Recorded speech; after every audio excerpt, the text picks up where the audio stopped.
This video will go over a couple of other things, a couple of problem areas. I'm seeing people are making some mistakes about dimensioning and then also about placing their views. One thing is the size of dimensions. So when you have a small part, this is a small part, it's only 2 inches tall.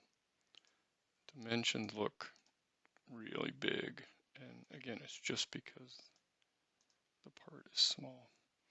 So what we have to do is change the dimensions. Don't just change the text size. In fact, never change the text size on the dimensions. What we have to do is change everything. We want to change the size of the arrowheads, size of the text, the size of the gaps, everything that goes with those dimensions. It's not the text size.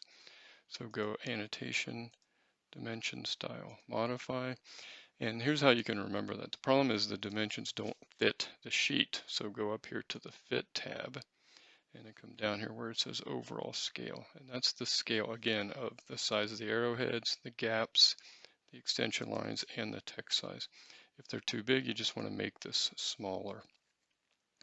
So let's try like 0.75. Try not to go too extreme with it. It's typically not necessary. So if we do 0.75 and say OK and close it, let's put a dimension on here now and see the difference.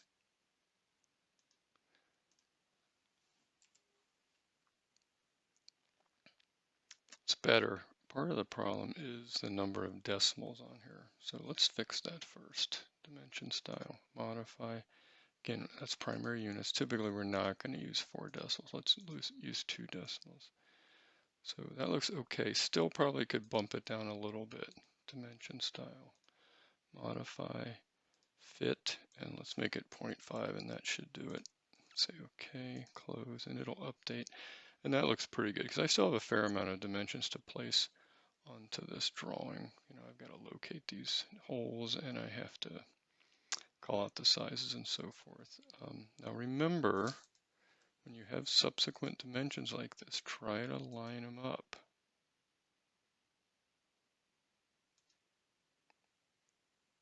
Right, it's pretty easy to do if you take a little bit of time on your dimensions.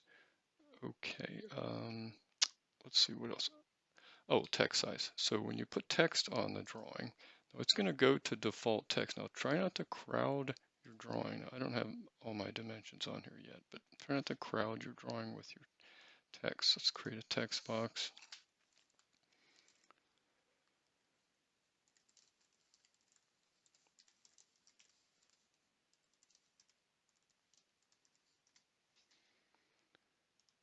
And you see that text is too big. It's significantly larger than my decimals. So remember we used a 0.5 when we changed the fit. We can do the same thing on this text here. If I double click on this, highlight it, and come up here. Now the default size of text is 0.2.